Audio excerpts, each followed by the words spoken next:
In today's video, we are going to go over 4 different radioactivity half-life problems. Now, before we get started, please don't forget to subscribe to our YouTube channel. Please subscribe.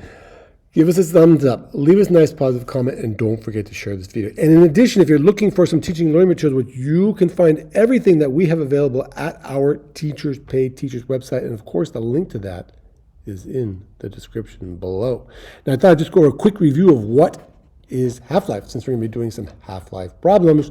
And that means a half-life is the time it takes for one half of material to undergo radioactive decay. For example, if we have radium-225, it has a half-life of 15 years. It decays into francium-221. But if we start out with 100 grams, which is not likely you'd have 100 grams of radium-225, but if you did, after 15 years, which is one half-life, there would only be 50 grams of radium-225. The rest of it would have decayed into francium-221. If we wait another 15 years, then that amount of 50 grams would be reduced to 25 grams of radium-225. Then after another half-life, it would be reduced by half again to 12.5. So after 45 years, which is 3 half-lives, if you started out with radium-225, which has a half-life of 15 years, then you would only have 12.5 grams left. Each time you have to reduce by half. That's 3 half-lives. Okay? You don't simply take the original 100 grams and divide by 3. Okay? You have to go down by 50%, reduce the amount by 50%.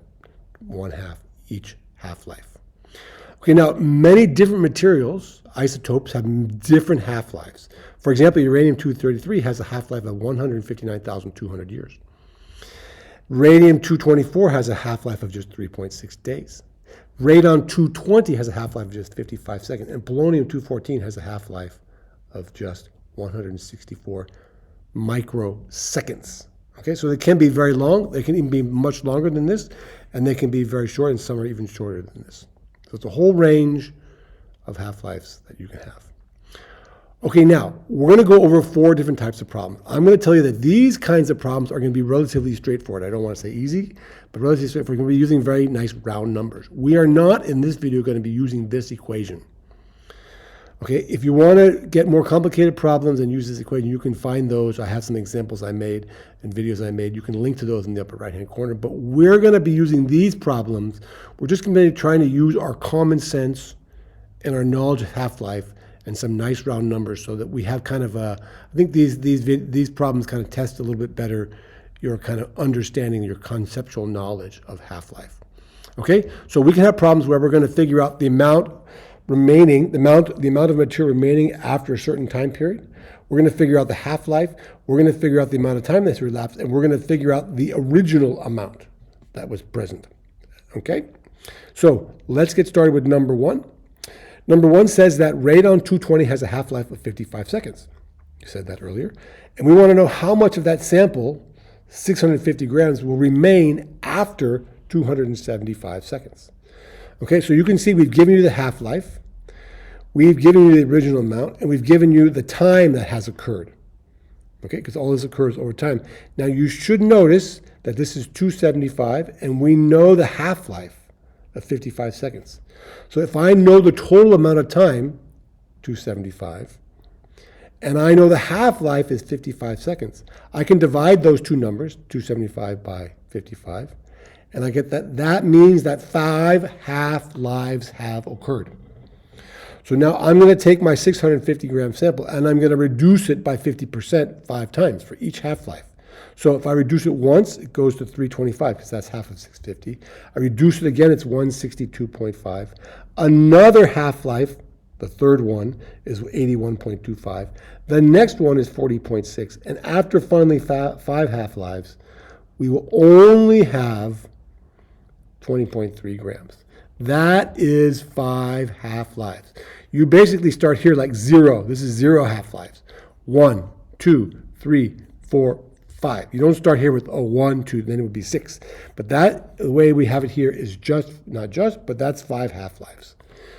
Okay? Once again, you don't take the 650 and divide it by 5. You have to go 5 times and reduce each time by 50%.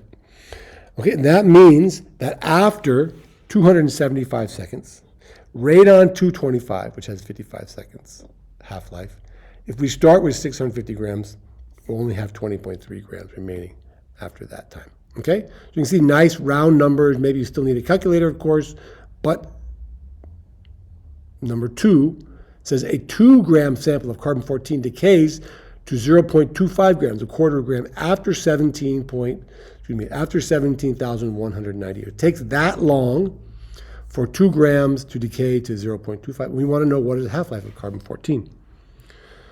Okay, so now in this case, all right, we know that we started with 2 grams and we ended up with 0.25.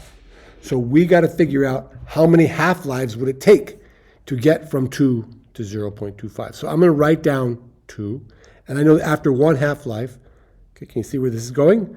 I have 1 gram. After another half-life, I have 0.5 grams. And after another half-life, I finally get to the amount that I'm kind of looking for. That is 3 half-lives. Okay, 1 half-life, 2 half-life, 3 half-lives. Okay, so that's 3 half-lives. Now, I know the total amount of time is 17,190 years.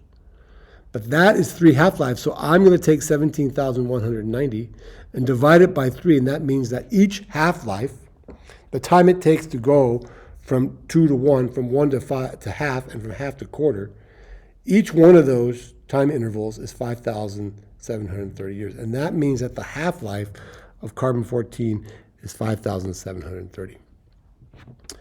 Okay, if you're not sure of your answer, you can always look them up because these are all real values. And of course, sometimes it's a little different what you see for the half-life, but that's basically what it should be. Okay, number 3. Now in number 3, it says here that the half-life of iodine-131 is 8.10 days. And we want to know how much time will it take for a 12-gram sample to decay to 0.75 grams. So we got to know how many half-lives is that, because we know that each half-life is 8.10 days. So once again, I'm going to start with 12. 1 half-life is 6. Another half-life is 3 grams. Then it goes to 1.5, and then it goes to 0.75 grams. That means that 1, 2, 3, 4 half-lives have occurred. And that means that each half-life is 8.10 times 4 is 32.4, because 8 times 4 is 32, and 0.1 times 4 is 0.4. So that means it will take 32.4 days for the original sample, the 12-gram sample, to decay to 0.75 grams. Okay? Okay, now the last problem goes like this. We're going to want to know how much was in the original sample. So we have the half-life of lead-210 is 22 days. 7.5 grams of the original sample remains after 65 days. So this is 66 days. This is the time. Okay. This is the half-life. And we know we ended up with this much. We want to know how much was in the original amount.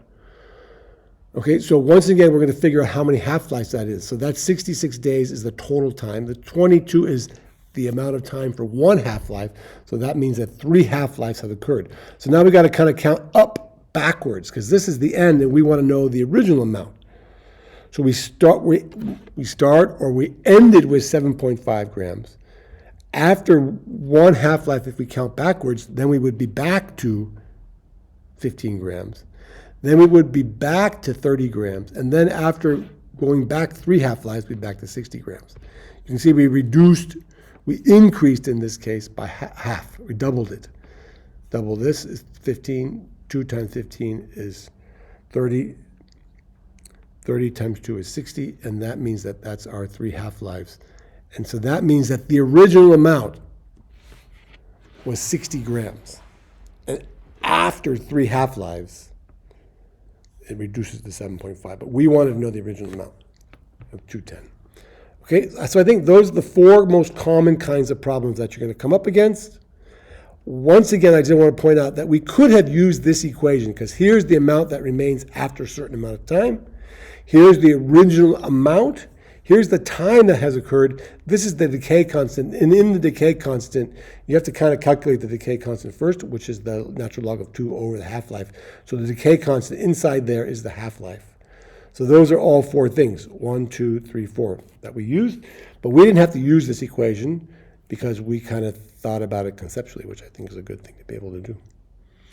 Okay, so there you go. Thank you so much for watching. I hope you enjoyed the video. Hope you found it helpful. If you did, once again, don't forget to do all of those 4 things. Let's see. You should subscribe, of course. You should leave a nice positive comment. You should give it a thumbs up. And don't forget to share this video. Okay, thank you so much for watching. Please subscribe, and we will see you in the next video.